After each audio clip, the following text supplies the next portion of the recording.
Hello, everyone. This is Bishoy Bekael, and this is our last assignment, week 8 assignment, and the seminar presentation. So I'm going to start sharing the screen.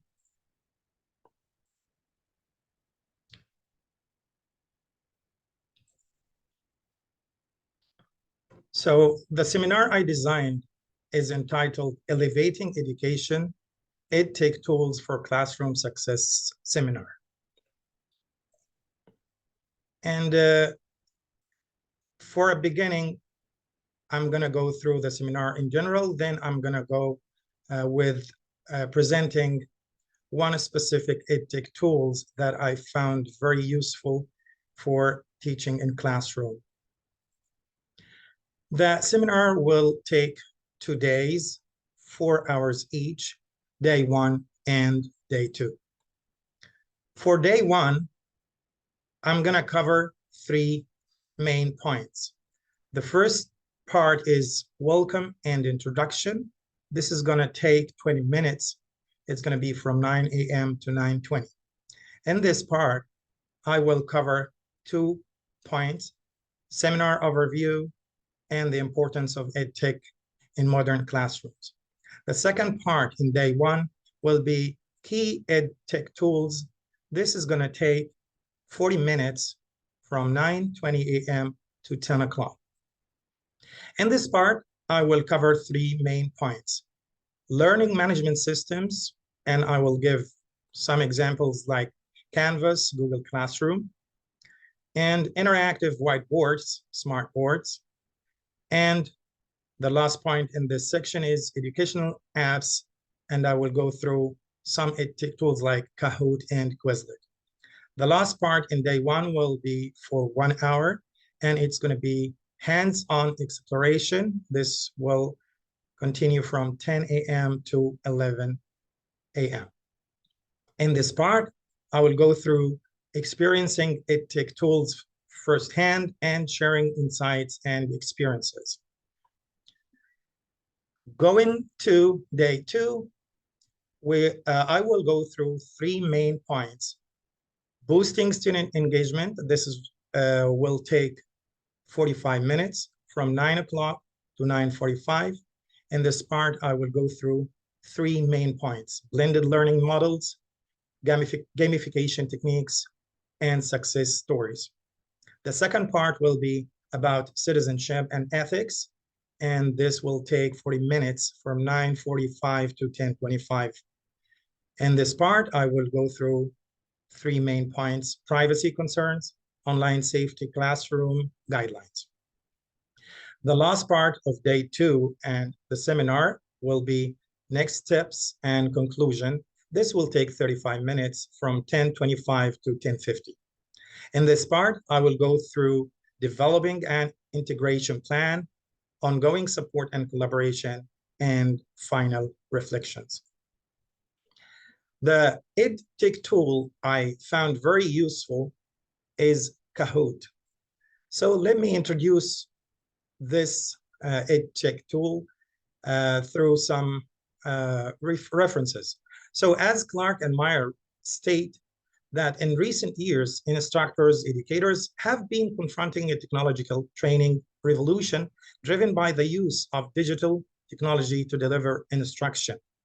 Again, the value of games as a vehicle for teaching concepts, as Baker says, it's inspiring for students and now well accepted at almost all levels of education. The challenge we face these days is that many educators lack the opportunity, experience, or understanding to use the digital games in their classrooms. As Baker notes that teachers cannot be expected to embrace games as a tool for learning unless they have a sound understanding of the potential of the games and the confidence in their abilities to employ them. You can't teach anybody anything unless you understand it first. We need to understand the game or the tools before we use it in the classroom. For your knowledge, Kahoot is free and easy for students to use, and it is very simple for educators and instructors to learn. It is fast-paced and fun. And it also supports creative energy and student participation. And as Waller says, people learn from games. So why not? If games are going to be like a helpful tool to make students more engaged. And he believes that we will learn more from a game than from other forms of learning. Kahoot also is very popular nowadays as an e-learning tool, and it can be easily used to add vitality and student engagement, and metacognition supports to higher education classroom with limited teacher or student training required. You don't have to get a lot of training in order to use Kahoot. Honestly, just going through a video or two on the website of Kahoot, you can design games and quizzes. It doesn't require a lot of training. And the free online learning platform has gained wide acceptance globally with more than 30 million users worldwide.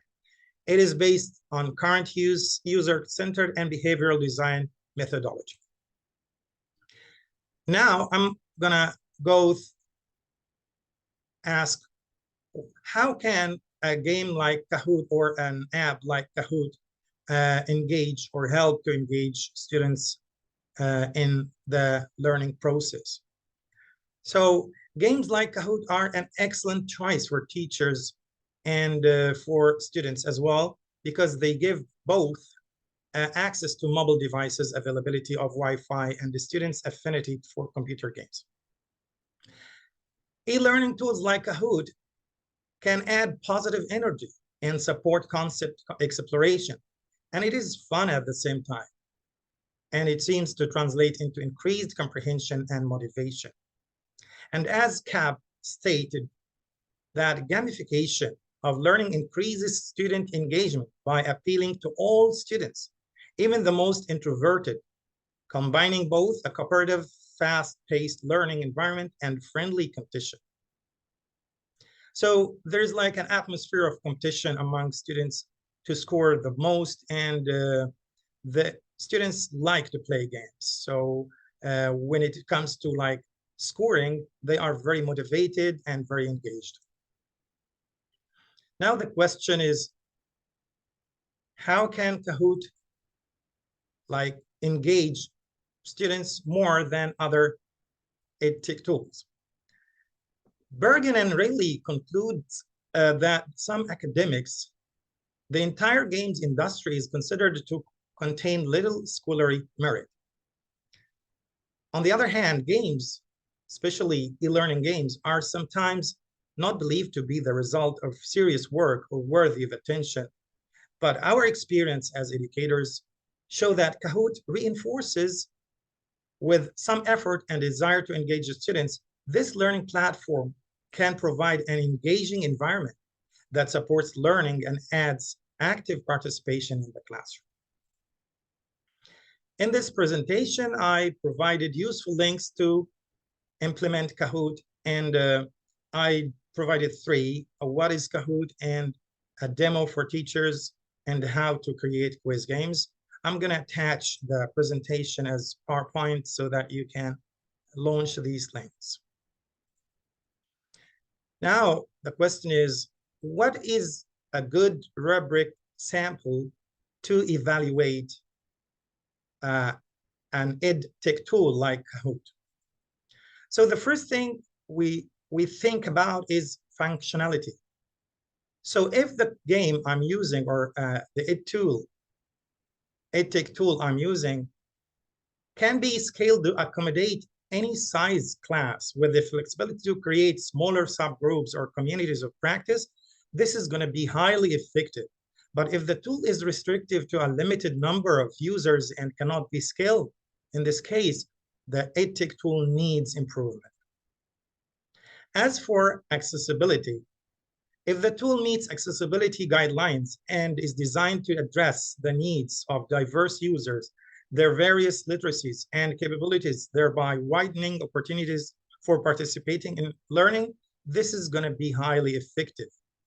But if the tool fails to meet accessibility guidelines, or no information of compliance has been made available for the tool, or is restrictive in meeting the diversity of needs reflective in the student body, the tool likely restricts some learners from fully participating.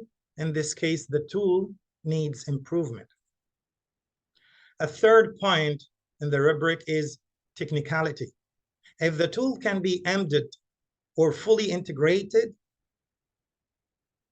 into an LMS while maintaining full functionality of the tool, and users can effectively utilize the tool with any standard up-to-date operating system, this is going to be highly effective tool. But if the tool can only be accessed in an LMS through a hyperlink or static representations of the tool, or it is limited, or the users are limited to using the tool with one specific up-to-date operating system, this means that the tool I'm using or the EdTech tool I'm using needs improvement. As for facilitation, the tool can be highly effective if it has easy-to-use features that would significantly improve an instructor's ability to be present with learners via active management, monitoring, engagement, and feedback. But again, if the tool has not been designed to support an instructor's ability to be present with learners via active management, monitoring, engagement, and feedback, no, we need to think about the tool because this will require some improvement. The last point is, we ask, is the tool like promotes higher order thinking? So if the tool easily facilitates learners to exercise higher order thinking skills, like giving consideration to design, facilitation, and direction from an instructor, this tool is very highly effective. But if it likely does not engage learners in higher order thinking skills, it means that we need to consider it and think about improving this tool or finding another tool. In this part, I'm going to go through the digital citizenship.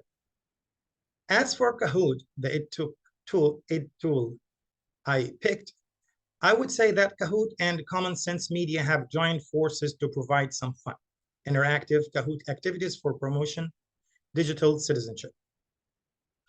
Well, on the website of Kahoot, there is news and media literacy, who are you on social media, dealing with negativity online, and several more.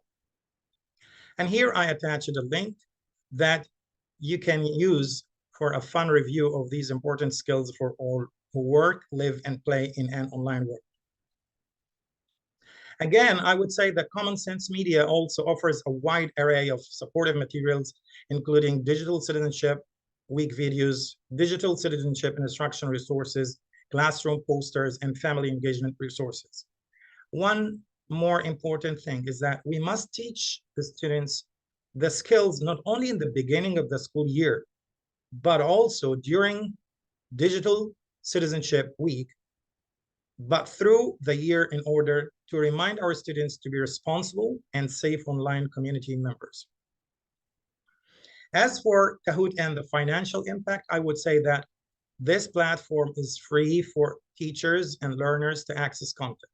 And for your knowledge, there are more than 1 billion people participating players on the Kahoot.